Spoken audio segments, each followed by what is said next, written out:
وقال تعالى في كلامه المجيد ربما يود الذين كفروا لو كانوا مسلمين ذرهم يأكلوا ويتمتعوا ويلههم العمل فسوف يعلمون۔ محترم سامعین کرام، بزرگان دین، نوجوانان ملت اسلامیہ اور خواتین اسلام، آج کے اس خطبہ جمعہ میں مجھے آپ حضرات کے سامنے جس عنوان کے تحت گفتگو کرنی ہے وہ عنوان ہے ہم رمضان کا استقبال کیسے کریں۔ انشاءاللہ العزیز کتاب و سنت کی روشنی میں کچھ باتیں اس سلسلے میں آپ کے سامنے عرض کرنے کی کوشش کروں گا۔ اللہ رب العالمین سے دعا ہے کہ رب العالمین مجھے حق بات کہنے، ہم سب کو حق بات سننے اور اس پر عمل کرنے کی توفیق عطا فرمائے، آمین۔ حضرات، ہم سبھی کو اس بات کا علم ہے کہ ماہ رمضان کی آمد ہے۔ ہر انسان ماہ رمضان کی آمد پر بے حد خوشی محسوس کر رہا ہے۔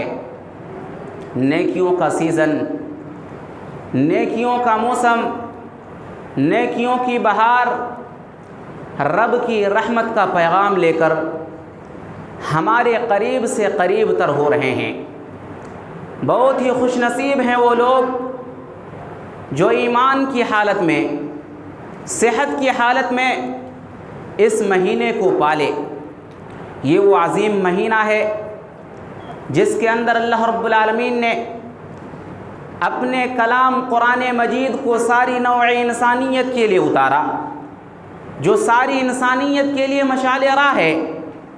یہ وہ عظیم مہینہ ہے کہ اگر اسے دوسرے مہینوں کا سردار کہا جائے تو وجہ نہ ہوگا۔ یہ وہ عظیم مہینہ ہے جس کا انتظار بندہ مومن سال بھر کرتا ہے۔ کیوں؟ اس وجہ سے کہ یہ نیکی کا مہینہ ہے، یہ برکت کا مہینہ ہے، یہ توفیق کا مہینہ ہے، یہ عنایت کا مہینہ ہے، یہ عبادت کا مہینہ ہے، یہ جنت کی بشارت کا مہینہ ہے، جہنم سے نجات کا مہینہ ہے، یہ زہد و ورع کا مہینہ ہے، یہ عبادت الہی کا مہینہ ہے، یہ نعمت الہی کا مہینہ ہے۔ یہ مہینہ، یہ عظیم الشان مہینہ سال بھر کے بعد ہمارے پاس مہمان بن کر کے آ رہا ہے۔ اور حضرات، آپ تصور کیجئے ہمارے گھر میں جب کسی اعلیٰ مہمان کی آمد ہوتی ہے تو اس وقت ہم اس مہمان کا استقبال کیسے کرتے ہیں، ہم اپنے گھروں کے اندر تیاریاں کیسے کرتے ہیں۔ ہم گھروں کو خوب سجاتے ہیں، ہم خود بھی سجتے ہیں، دھجتے ہیں، گھر میں خوشی کا ماحول ہوتا ہے، بچوں کے لبوں پہ نغمے ہوتے ہیں، بچوں کے چہروں پر خوشی کے آثار ہوتے ہیں۔ ہم طرح طرح کے ڈشز مہمان کی مہمان نوازی کے لیے تیاری کرتے ہیں۔ حضرات تصور کیجئے کہ یہ وہ مہمان ہے جو ہماری ذاتی مہمان ہے، ہم اس مہمان کے لیے اس قدر تیاری کرتے ہیں۔ تو حضرات تصور کیجئے کہ وہ مہمان جو تمام مہمانوں کا سردار ہے، وہ مہمان جو ہمارے رب کی جانب سے مہمان بن کر کے آیا ہے، ہمیں اس مہمان کی کس قدر تیاری کرنی چاہیے، ہمیں اس مہمان کا کس انداز سے استقبال کرنا چاہیے۔ حضرات، اگر کوئی انسان اس مہمان کی آمد پر خوشی کا اظہار نہ کرے، اگر کوئی انسان اس مہمان کا استقبال نہ کرے، اس مہمان کی آمد پر تیاری نہ کرے، ایسا انسان بہت ہی بد نصیب انسان ہے۔ سنن ابن ماجہ کی روایت ہے، حضرت انس بن مالک رضی اللہ تعالیٰ عنہ اس حدیث کے راوی ہیں، فرماتے ہیں کہ امام کائنات جناب محمد الرسول اللہ صلی اللہ علیہ وسلم نے ارشاد فرمایا کہ ان هذا الشهر قد حضرکم، یقیناً یہ مہینہ، یہ مبارک مہینہ تمہارے اوپر سایہ فگن ہونے والا ہے، یہ مہینہ تمہارے اوپر آ چکا ہے۔ فیہ لیلۃ خیر من الف شہر، اس مہینے کے اندر، ایک ایسی رات ہے جو 1000 مہینوں سے بہتر ہے، جو 1000 مہینوں سے بہتر ہے۔ من حرمها فقد حرم الخیر کلہا، جو انسان اس رات کی سعادت سے محروم رہ جائے وہ بدنصیب انسان ہے۔ ولا یحرم خیرہا الا محروم، اور بدنصیب انسان ہی اس رات کی سعادت سے محروم رہ سکتا ہے۔ حضرات، یہ مہینہ ہمارے اوپر سایہ فگن ہونے والا ہے۔ یہ عظیم الشان مہمان ہمارے پاس بہت جلد ہی آنے والا ہے۔ یہ عظیم نعمت ہمارے پاس جلد ہی آنے والی ہے۔ یہ کتنی عظیم نعمت ہے، یہ کتنا عظیم مہمان ہے۔ آپ سلف صالحین کی اس بات سے اس کا اندازہ لگا سکتے ہیں۔ سلف صالحین اس مہمان کے لیے 6 مہینہ پہلے ہی سے دعا کیا کرتے تھے، کہا کرتے تھے یا اللہ تو ہمیں ماہ رمضان نصیب فرما، یا اللہ تو ہمیں اپنی زندگی میں ایک اور رمضان کی توفیق عطا فرما۔ جب ماہ رمضان پا جاتے تھے، ماہ رمضان آ جاتا تھا، ماہ رمضان گزر جاتا تو اس کے بعد وہ 6 مہینے تک یہ دعا کیا کرتے تھے، اے میرے پروردگار، اے میرے پالنہار، ہم نے اس مبارک مہینے کے اندر جو بھی عبادتیں کی ہیں، ہم نے جو بھی ریاضتیں کی ہیں، ہم نے جتنی بھی نمازیں پڑھی ہیں، ہم نے جتنا بھی قیام اللیل کیا ہے، ہم نے جتنی بھی تراویح پڑھی ہیں، ہم نے جتنی بھی دعائیں کی ہیں، یا اللہ تو ان ساری عبادتوں کو قبول فرما لے۔ کیوں؟ اس وجہ سے کہ وہ اس مہینے کی قدر کو جانتے تھے، وہ اس مہینے کی عظمت کو جانتے تھے، وہ اس مہمان کی عظمت کو جانتے تھے، جس کی وجہ سے وہ 6 مہینہ پہلے ہی سے اس مہینے کا استقبال کیا کرتے تھے۔ حضرات، ماہ رمضان کے استقبال کے تعلق سے اگر ہم اپنے معاشرے کا جائزہ لیں تو پتہ یہ چلتا ہے کہ ہمارے معاشرے کے اندر 2 قسم کے لوگ پائے جاتے ہیں۔ پہلی قسم کے لوگ وہ لوگ ہیں جو لوگ ماہ رمضان کے آتے ہی خوشی کا اظہار کرتے ہیں، مسرت کا اظہار کرتے ہیں، ماہ رمضان کو ویلکم کہتے ہیں، ماہ رمضان کو خوش آمدید کہتے ہیں۔ کیوں؟ اس وجہ سے کہ انہوں نے اپنے آپ کو ماہ رمضان کے لیے، ماہ رمضان کے روزوں کے لیے انہوں نے اپنے آپ کو تیار کر لیا ہے، انہوں نے اپنے آپ کو ماہ رمضان کی پریشانیوں کو برداشت کرنے کے لیے تیار کر لیا ہے۔ کیوں؟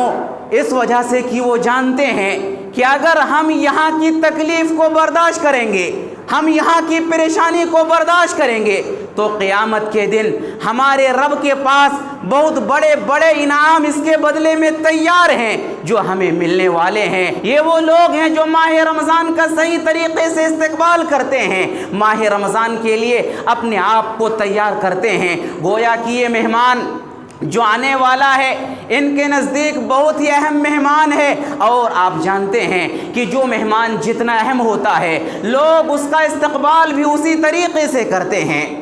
لوگوں کی دوسری قسم ان لوگوں کی ہے جو ماہ رمضان کے آتے ہی پریشان ہو جاتے ہیں، گھبرا جاتے ہیں، دن اور رات کو گننا شروع کر دیتے ہیں، کب یہ رمضان کا مہینہ ختم ہوگا، ہمیں آسانی کے ساتھ کھانے پینے کا موقع ملے گا۔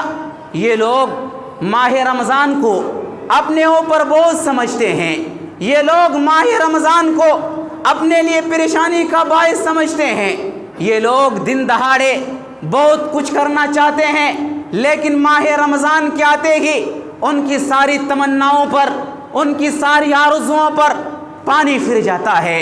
وہ لوگ دن دہاڑے ہوٹلوں پر بیٹھ کر کے چپ کے کھانا بھی کھاتے ہیں۔ یہی وجہ ہے کہ آپ بڑے بڑے شہروں کے اندر دیکھیں، آپ بڑے بڑے شہروں کا مشاہدہ کریں، مسلم ہوٹلوں کے اندر پردے لگا دیے جاتے ہیں۔ اللہ اکبر! مسلمانوں کو اللہ سے ڈر نہیں ہے، مسلمانوں کے دلوں کے اندر اللہ کا ڈر نہیں ہے۔ ایک مسلمان کو دیکھ کر کے ڈرتا ہے، ایک مسلمان کو دیکھ کر کے شرم محسوس کرتا ہے۔ میں اللہ رب العالمین کا وہ کلام یہاں پر پڑھنا چاہوں گا۔ اللہ رب العالمین قرآن میں کہتا ہے لا تدرکہ الابصار وہو یدرک الابصار، لوگو تم اپنی نگاہ سے اللہ رب العالمین کا ادراک نہیں کر سکتے، لیکن تم اللہ رب العالمین کی نگاہ سے بچ نہیں سکتے. تم اس دنیا کے اندر جہاں کہیں بھی رہو اللہ رب العالمین کی نظر سے تم بچ نہیں سکتے, اللہ رب العالمین کی پکڑ سے تم بچ نہیں سکتے. یہ وہ لوگ ہیں ماہ رمضان جیسے ہی ختم ہوتا ہے یہ لوگ خوشی محسوس کرتے ہیں, یہ لوگ اپنے دل کے اندر مسرت محسوس کرتے ہیں, کہتے ہیں ماہ رمضان ختم ہو گیا, ارے ہمیں چھٹکارا مل گیا, اب ہم کھائیں گے پئیں گے مزے کریں گے. افسوس ہے یہ وہ لوگ ہیں جنہوں نے ماہ رمضان کو یوں ہی گنوا دیا. ماہ رمضان سے ان لوگوں نے کچھ بھی فائدہ نہیں اٹھایا, ماہ رمضان کو انہوں نے ضائع کر دیا. اور حضرات اس بات کو یاد رکھیں کہ ماہ رمضان کا دن جس قدر اہم ہے بالکل اسی طرح ماہ رمضان کی رات بھی اہم ہے, لیکن ان لوگوں نے ماہ رمضان سے کلی طور پر کوئی بھی فائدہ نہیں اٹھایا. اور اس طرح کتنے بھی ماہ رمضان ان کی زندگی میں گزر جاتے ہیں لیکن ان کو احساس تک نہیں ہوتا ہے. اللہ رب العالمین کا وہ کلام یہاں پر آپ کو یاد رکھنا چاہیے. اللہ رب العالمین سورہ حجر کے اندر آیت نمبر 2 اور 3 کے اندر ارشاد فرماتا ہے ربما یود الذین کفروا لو کانوا مسلمین ذرهم یاکلوا ویتمتعوا ویلہہم العمل فسوف یعلمون. اللہ رب العالمین نے فرمایا کہ قیامت کے دن کافر لوگ افسوس کریں گے اور کہیں گے کاش کہ وہ مسلمان ہوتے. اللہ رب العالمین نے فرمایا اے نبی آپ ان لوگوں کو کھاتا پیتا عیش کرتا ہوا اور آرزوؤں میں مگن ہوتا چھوڑ دیجئے, یہ لوگ عنقریب جان لیں گے. حضرات کیا یہ وعیدیں ان مسلمانوں کے لیے نہیں ہے جو لوگ چپ کے مخفی انداز میں ہوٹلوں پر بیٹھ کر کے کھانا کھاتے ہیں؟ کیا یہ وعیدیں ان لوگوں کے لیے نہیں ہے جو لوگ ماہ رمضان کا مذاق اڑاتے ہیں اور ماہ رمضان میں وہ لوگ کھانا بھی کھاتے ہیں اور کھانا کھاتے ہوئے کوئی شرم محسوس نہیں کرتے ہیں؟ حضرات ایسے لوگوں کو اللہ رب العالمین سے ڈرنا چاہیے, ایسے لوگوں کو اپنے دلوں کے اندر اللہ رب العالمین کا خوف لانا چاہیے. حضرات اب آپ کے اوپر ہے آپ کن لوگوں میں شامل ہونا چاہتے ہیں.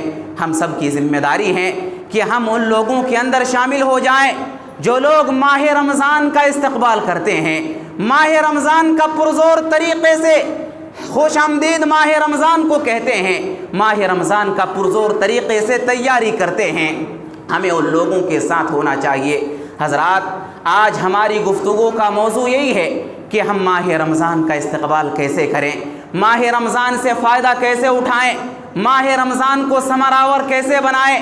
حضرات اگر ہم ماہ رمضان کا استقبال کرنا چاہتے ہیں, اگر ہم ماہ رمضان کو ثمرآور بنانا چاہتے ہیں, اگر ہم ماہ رمضان سے فائدہ اٹھانا چاہتے ہیں تو چند اصولوں کو یاد رکھنا پڑے گا. سب سے پہلا اصول, ماہ رمضان کے شروع ہونے سے پہلے ہم اپنی نیت کو خالص کر لیں. خلوص نیت یہ ایک ایسا امتیازی اور بنیادی مرحلہ ہے کہ سینکڑوں لوگ اس مرحلے میں آ کر کے مار کھا جاتے ہیں. بڑے بڑے اعمال کرنے کے باوجود اعمال کی قبولیت سے محروم رہتے ہیں, اعمال کی برکت سے محروم رہتے ہیں. یہی وجہ ہے کہ سلف صالحین کہا کرتے تھے تعلموا النیہ انہا ابلغ من العمل. اے کائنات کے لوگوں نیت کو خالص کرنا جانو, نیت کو خالص کرنا سیکھو, اس لیے کہ نیت کو خالص کرنا یہ عمل سے بھی زیادہ وزنی عمل ہے. اور سچ کہا ہے جس نے کہا ہے کہ صلاح القلب بصلاح العمل, کہ اگر کوئی انسان اپنے دل کو صحیح کرنا چاہتا ہے تو اس کے لیے ضروری ہے کہ وہ اپنے عمل کو درست کرے. وصلاح العمل بصحة النیہ, اگر کوئی انسان اپنے عمل کو درست کرنا چاہتا ہے تو اس کی ذمہ داری ہے کہ وہ اپنی نیت کو درست کر لے. جب تک ہماری نیت درست نہیں ہے, جب تک ہمارے دلوں کے اندر اخلاص نہیں ہے, رب کی رضا اور رب کی خوشنودی ہماری مطمع نظر نہیں ہے, تو ایسی صورت میں ہماری کوئی بھی عبادت اللہ رب العالمین کی نظر میں مقبول نہیں ہے. ہماری کوئی بھی عبادت کے اندر ایسا اثر اور ایسا لطف و کرم نہیں ہو سکتا ہے جو دوسروں کے اوپر اثر انداز ہو سکیں.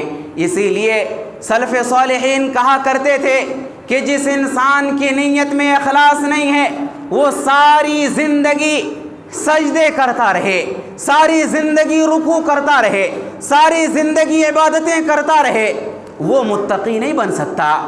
اور جس انسان کی نیت میں شہرت کی حرص ہے، جس انسان کی نیت میں اللہ رب العالمین کی رضا مقصود نہیں ہے، وہ زندگی کے اندر صداقت اور عدالت کی زندگی کو اختیار نہیں کر سکتا۔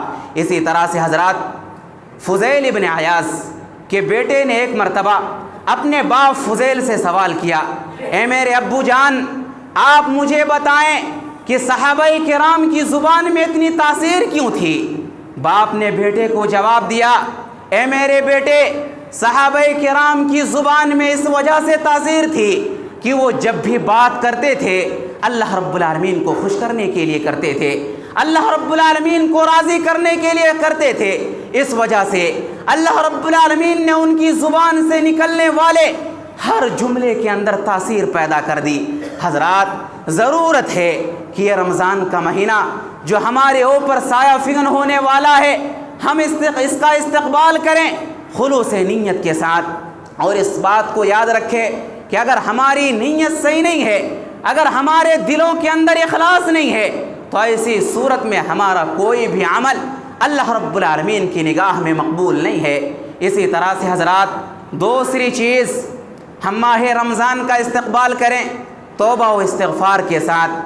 ہم نے کتنے ہی گناہ کیے ہیں، ہم سے کتنے ہی گناہ سرزد ہوئے ہیں، ہم سارے گناہ کو لے کر کے اللہ رب العالمین کی دربار میں حاضر ہو جائیں اور روئیں، گڑ گڑائیں، کہیں اے میرے پروردگار، یہ ہمارے گناہ ہیں، یہ ہماری خطائیں ہیں، یا اللہ تو ہی معاف کرنے والا ہے، یا اللہ تو ہی رحم کرنے والا ہے، تو ہمارے ان گناہوں کو معاف فرما دے۔ اللہ رب العالمین نے توبہ و استغفار کی بڑی فضیلت قرآن اور حدیث کے اندر بیان کی ہے۔ اللہ رب العالمین نے فرمایا کہ وہ لوگ جو ماہ رمضان کا استقبال توبہ و استغفار کے ساتھ کرتے ہیں وہ لوگ کامیاب لوگ ہیں۔ اللہ رب العالمین سورہ نور کے اندر ارشاد فرماتے ہیں، وَتُوبُوا إِلَى اللَّهِ جَمِيعًا أَيُّهَا الْمُؤْمِنُونَ لَعَلَّكُمْ تُفْلِحُونَ۔ اے لوگو، اے مومنو، تم تمام کے تمام ماہ رمضان کا استقبال کرو توبہ و استغفار کے ساتھ، شاید کہ تم کامیاب ہو جاؤ۔ حضرات، ضرورت ہے کہ ہم عزم کریں کہ یہ جو ماہ رمضان آ رہا ہے ہم اس کا استقبال توبہ و استغفار کے ساتھ کریں گے۔ اور توبہ بھی ہو تو کیسی؟ توبہ بھی ہو تو سچی توبہ ہونی چاہیے، پکی توبہ ہونی چاہیے۔ اللہ رب العالمین سورہ تحریم کے اندر ارشاد فرماتا ہے، یا ایھا الذین آمنوا توبوا الی اللہ توبۃ نصوحا، اے وہ لوگو جو ایمان لائے ہو، تم لوگ سچی توبہ کرو، پکی توبہ کرو، توبۃ النصوحا کرو۔ سچی توبہ کیا ہے؟ پکی توبہ کیا ہے؟ توبۃ النصوحا کیا ہے؟ توبۃ النصوحا، سچی توبہ اور پکی توبہ یہ ہے کہ توبہ کرنے کے بعد، استغفار کرنے کے بعد، معافی طلب کرنے کے بعد انسان گناہ کو چھوڑ دے، آئندہ نہ کرنے کا عزم کرے، اور جو گناہ انسان سے ہو چکا ہے اس پر انسان نادم ہو، پشیمان ہو، شرمندہ ہو، انسان غمگین ہو کہ ہم سے اس طرح کے گناہ سرزد ہوئے ہیں۔ حضرات، یہ سچی توبہ ہے، یہ پکی توبہ ہے۔ یہ ماہ رمضان جو آ رہا ہے، ہم اس ماہ رمضان کا استقبال کریں توبہ و استغفار کے ساتھ۔ ہم اپنے سارے گناہ کو لے کر کے ہم اپنے رب کے دربار میں پہنچیں، ہم اپنے رب کے دربار میں روئے، گڑ گڑائیں اور کہیں میرے پروردگار، یہ ہماری خطائیں ہیں، تو ہی معاف کرنے والا ہے، تو ہی ان گناہوں کو بخشنے والا ہے۔ یا اللہ، اے میرے پروردگار، تو ہماری ان خطاؤں کو معاف فرما دے، تو ہمارے ان خطاؤں کو بخش دے۔ حضرات، تیسری چیز، ہم ماہ رمضان کا استقبال کریں رزق حلال کے ساتھ۔ بالخصوص ماہ رمضان کے اندر اور سال کے 12 مہینوں میں بالعموم ہم حلال کھانے کی کوشش کریں۔ ماہ رمضان میں بالخصوص ہم اس کا اہتمام کریں، ہماری سحری حلال ہو، ہماری افطاری حلال ہو۔ اگر ہم حلال رزق کو اختیار کریں گے، ہمارا شمار مستجاب الدعوہ میں ہو سکتا ہے۔ معجم طبرانی کی روایت ہے، سعد بن ابی وقاص رضی اللہ تعالیٰ عنہ نے ایک مرتبہ امام کائنات جناب محمد الرسول اللہ صلی اللہ علیہ وسلم سے ریکویسٹ کی، گزارش کی، یا رسول اللہ ادعو اللہ ان یجعلنی مستجاب الدعوہ، یا اللہ کے رسول آپ ہمارے لیے دعا کر دیجئے تاکہ اللہ رب العالمین میرا شمار مستجاب الدعوہ میں کر لے۔ یہ مستجاب الدعوہ کسے کہتے ہیں؟ مستجاب الدعوہ ہر اس انسان کو کہتے ہیں جس کی ہر دعا بارگاہ ربانی میں قبول ہو جاتی ہے، جس کی کوئی بھی دعا اللہ رب العالمین کی دربار سے رد نہیں ہوتی، ہر دعا اللہ رب العالمین قبول کر لیتا ہے۔ حضرت سعد بن ابی وقاص نے پیارے نبی سے گزارش کی، یا اللہ کے نبی آپ ہمارے لیے دعا کر دیجئے تاکہ اللہ رب العالمین مجھے مستجاب الدعوہ میں شامل کر لے۔ پیارے نبی صلی اللہ علیہ وسلم نے فرمایا، اے سعد میں تمہارے لیے اس بات کی دعا تو نہیں کر سکتا، ہاں اتنا ضرور کر سکتا ہوں، میں تمہیں ایک نسخہ بتا سکتا ہوں، اگر تم اس نسخے پر عمل کر لو گے، اگر تم اس چیز کو انجام دو گے تو ایسی صورت میں تم مستجاب الدعوہ بن سکتے ہو۔ حضرت سعد بن ابی وقاص نے کہا، یا رسول اللہ آپ وہ نسخہ ضرور بتائیے، میں اس کے اوپر عمل کروں گا اور مستجاب الدعوہ بن جاؤں گا۔ پیارے نبی صلی اللہ علیہ وسلم نے فرمایا، اے سعد اطیب مطعمک تکن مستجاب الدعوہ۔ پیارے نبی نے فرمایا، اے سعد اپنی روزی کو پاکیزہ کر لو، تم مستجاب الدعوہ بن جاؤ گے۔ حضرات یہاں پر الفاظ پر غور کیجئے، پیارے نبی نے کون سا لفظ استعمال کیا؟ پیارے نبی نے فرمایا اطیب مطعمک، تم اپنی روزی کو پاک کر لو۔ یہاں پر اللہ کے نبی صلی اللہ علیہ وسلم نے طیب کا لفظ استعمال کیا، طیب کا لفظ استعمال کیا۔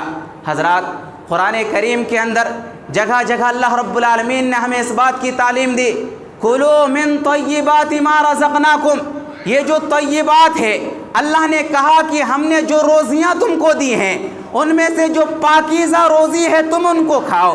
پتہ یہ چلا کہ ہر وہ روزی جو حلال ہے وہ پاکیزہ نہیں ہے۔ مثال کے طور پر ایک چیز حلال ہے ہمارے لیے، ہم اس کو کھا سکتے ہیں لیکن وہ پاکیزہ نہیں ہے۔ مثال کے طور پر آپ اس انداز سے سمجھ لیں، چاول ہے ہم اس کو کھاتے ہیں، گیہوں ہے ہم اس کو کھاتے ہیں، یہی گیہوں یہی چاول ہم کسی کی دکان سے چرا کر لے آئیں، اب یہ چیز پاکیزہ نہیں ہے، حلال تو ہے، اس کو ہم کھا تو سکتے ہیں لیکن یہ ہمارے لیے پاکیزہ نہیں ہے۔ پیارے نبی نے فرمایا اطیب مطعمک، اے سعد تم اپنی روزی کو پاکیزہ کر لو، تم مستجاب الدعوہ بن جاؤ گے۔ سعد بن ابی وقاص نے اس چیز پر عمل کیا۔ سعد بن ابی وقاص کے بارے میں آتا ہے کہ یہ مستجاب الدعوہ تھے، یہ اس دنیا کے اندر جو بھی دعا کرتے تھے ان کی دعا قبول ہو جاتی تھی۔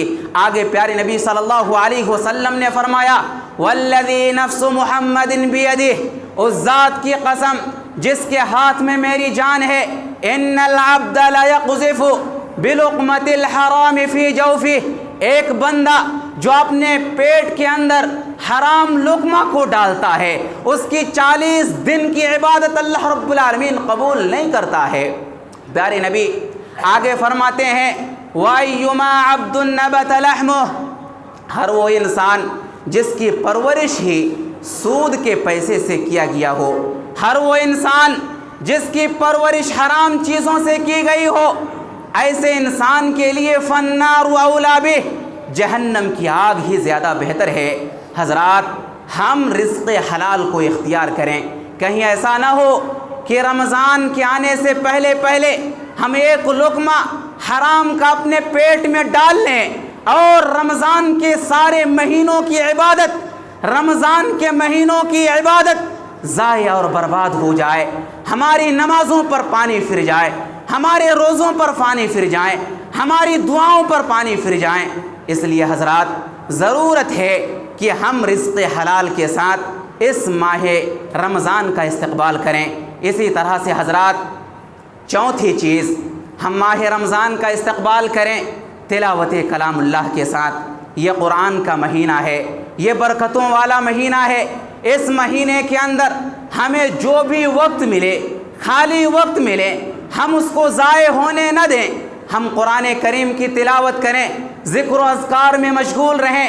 پیارے نبی صلی اللہ علیہ وسلم فرماتے ہیں کہ انسان دو چیزوں کے سلسلے میں، دو نعمتوں کے سلسلے میں دھوکے میں مبتلا رہتا ہے۔ ایک، انسان کو خالی وقت ملا ہوا ہوتا ہے، انسان اس چیز سے فائدہ نہیں اٹھاتا اور انسان اس میں دھوکے میں مبتلا ہو جاتا ہے۔ اسی طرح سے دوسری چیز، انسان کو اللہ نے صحت دی ہوتی ہے، انسان صحت کا صحیح استعمال نہیں کرتا، انسان صحت کی حالت میں عبادتیں نہیں کرتا، انسان ان دونوں نعمتوں کے سلسلے میں دھوکے میں مبتلا ہو جاتا ہے۔ حضرات، ضرورت ہے کہ ہم رمضان کے ایک ایک منٹ کو، ایک ایک لمحے کو غنیمت جانیں اور تلاوت کلام اللہ میں اور اسی طرح ذکر و اذکار میں ہم مشغول رہیں۔ اسی طرح سے حضرات، ہم ماہ رمضان کا استقبال کریں اس انداز سے کہ ماہ رمضان کے آنے سے پہلے ہم ماہ رمضان کے احکام و مسائل کو جانیں، ہم اس سلسلے میں کتابیں خریدیں، اہل علم کے بیانات کو سنیں اور ہم اس سلسلے میں جانکاری حاصل کرنے کی کوشش کریں تاکہ ہم سے ماہ رمضان میں کوئی غلطی سرزد نہ ہونے پائے۔ ہم ماہ رمضان کا استقبال کریں اس انداز سے کہ ماہ رمضان کے احکام و مسائل کے سلسلے میں ہم مطالعہ کریں، ان کے مسائل کو جانیں، علماء کرام کے بیانات کو سنیں۔ جو مسائل ہمیں سمجھ میں نہیں آ رہے ہیں ہمیں اس سلسلے میں پوچھنا چاہیے، اہل علم سے اس سلسلے میں ہمیں دریافت کرنا چاہیے، صحیح چیزوں کو ہمیں اس بارے میں معلوم کرنا چاہیے۔ اسی طرح سے حضرات، ہم ماہ رمضان کا استقبال کریں، ہم ماہ رمضان کا استقبال اس انداز سے نہ کریں کہ ماہ رمضان کے 1 یا 2 دن پہلے ہی ہم روزہ رکھنا شروع کر دیں۔ یہاں پر ایک چیز میں واضح کرتا چلوں کہ وہ لوگ جو لوگ کنٹینیو روزہ رکھتے ہیں، جمعرات کے دن یا سوموار کے دن جو لوگ روزہ رکھنے کا اہتمام کرتے ہیں، اگر ماہ شعبان کی آخری تاریخ سوموار کا دن ہے یا پھر جمعرات کا دن ہے اور وہ لوگ اس کے اندر روزہ رکھتے ہیں، اس میں کوئی حرج کی بات نہیں ہے۔ اگر کوئی سببی روزہ ہے، انسان رکھ رہا ہے، پہلے سے رکھتے ہوئے آ رہا ہے اور وہ اس مہینے کے اندر بھی رکھ رہا ہے، اس میں کوئی حرج کی بات نہیں ہے۔ لیکن انسان اس نیت سے ماہ شعبان کی آخری 2 تاریخ کو روزہ رکھے کہ ہم اس انداز سے اگر روزہ رکھیں گے تو زیادہ ثواب ملے گا، یہ بات نہیں ہے۔ پیارے نبی صلی اللہ علیہ وسلم نے اس سے منع فرمایا ہے۔ پیارے نبی صلی اللہ علیہ وسلم فرماتے ہیں، صحیح بخاری کی روایت ہے کہ تم میں سے کوئی بھی انسان ماہ رمضان سے 1 دن یا 2 دن پہلے روزہ نہ رکھے۔ پیارے نبی صلی اللہ علیہ وسلم نے اس سے ہمیں اور آپ کو منع فرمایا ہے۔ اسی طرح سے حضرات، ہم ماہ رمضان کا استقبال کریں اس انداز سے کہ ہم سے جو روزے پچھلے رمضان کو چھوٹ گئے تھے، کسی بیماری کی وجہ سے، سفر میں جانے کی وجہ سے یا پھر کسی اور مجبوری کی وجہ سے، یا پھر اگر خواتین ہیں حیض کی وجہ سے، نفاس کی وجہ سے جو روزے ہم سے چھوٹ گئے تھے، ہم ماہ رمضان کے شروع ہونے سے پہلے ہم ان روزوں کو مکمل کر لیں۔ اما عائشہ صدیقہ رضی اللہ تعالیٰ عنہ بیان کرتی ہیں کہ ہم سے جو روزے گزشتہ رمضان کو چھوٹ جاتے تھے، ہم اس ماہ شعبان کے اندر اس کو رکھ لیا کرتے تھے۔ یہاں پر ایک بات واضح کرتا چلوں کہ یہ جو ماہ رمضان سے پہلے ماہ شعبان کے اندر روزہ رکھنے کی بات ہے، تو آپ چھوٹے ہوئے روزے کی تو قضا کر سکتے ہیں، لیکن جہاں تک ماہ شعبان کے روزے ہیں، نفلی روزوں کا معاملہ ہے، تو آپ ماہ شعبان کے 15 تاریخ سے پہلے آپ روزہ رکھ سکتے ہیں۔ 15 شعبان کے بعد آپ روزہ نہیں رکھ سکتے۔ اس سے پیارے نبی صلی اللہ علیہ وسلم نے ہمیں اور آپ کو منع فرمایا ہے تاکہ ہم اور آپ ماہ رمضان کے لیے اپنے آپ کو تیار کر لیں۔ کہیں ایسا نہ ہو کہ نفلی روزہ ہم اس کثرت کے ساتھ رکھیں کہ ہم ماہ رمضان میں جا کر کے بیمار پڑ جائیں، ماہ رمضان کے روزے ہم سے چھوٹ جائیں۔ اس وجہ سے پیارے نبی صلی اللہ علیہ وسلم نے ماہ شعبان کی 15 تاریخ کے بعد روزہ رکھنے سے ہمیں اور آپ کو منع فرمایا ہے۔ ایک آخری چیز، ہم ماہ رمضان کا استقبال کریں اس انداز سے کہ ہم چاند دیکھنے کا بھی اہتمام کریں، ہم چاند دیکھنے کا اہتمام کریں۔ ہم موبائل پر، واٹس ایپ پر، فیس بک پر ہم چاند دیکھنے کا اہتمام نہ کریں، بلکہ ہم میں سے ہر ایک کی ذمہ داری ہے کہ ہم اپنے گھروں کی چھت پر جائیں اور گھروں کے چھت پر جا کر کے ہم چاند دیکھنے کا اہتمام کریں۔ اگر چاند دکھ جاتا ہے تو پیارے نبی صلی اللہ علیہ وسلم نے ہمیں جو دعائیں سکھائی ہیں ان دعاؤں کا اہتمام کریں۔ اللہم احلہ علینا بالامن والایمان والسلامۃ والاسلام ربی وربک اللہ۔ یہ دعا، اس طرح کی جو بھی دعائیں ہیں جو ہمیں پیارے نبی صلی اللہ علیہ وسلم نے سکھائی ہیں، آپ ان دعاؤں کا اہتمام کریں۔ حضرات، یہ چند باتیں تھیں ماہ رمضان کے استقبال کے تعلق سے۔ ضرورت ہے کہ ہم ان چیزوں کو اپنی زندگی میں نافذ کریں، ضرورت ہے کہ ہم ان چیزوں پر عمل کریں۔ آخر میں اللہ رب العالمین سے دعا ہے کہ اللہ تو ہمیں شاندار طریقے سے ماہ رمضان کا استقبال کرنے کی توفیق عطا فرما۔ یا اللہ تو ہم تمام لوگوں کو ماہ رمضان سے بھرپور فائدہ اٹھانے کی توفیق عطا فرما۔ یا اللہ تو ہم تمام لوگوں کو کتاب اللہ اور سنت رسول اللہ کے مطابق زندگی گزارنے کی توفیق عطا فرما۔ یا اللہ ہم میں سے جو انسان مقروض ہیں انہیں قرض کی ادائیگی کے اسباب مہیا فرما۔ یا اللہ ہم جب تک جئیں ایمان و اسلام پر جئیں، جب ہمارا خاتمہ ہو تو ایمان باللہ پر ہو۔ بارک اللہ لنا ولکم فی القرآن المجید ورفعنی وإیاکم بالآیات والذکر الحمید۔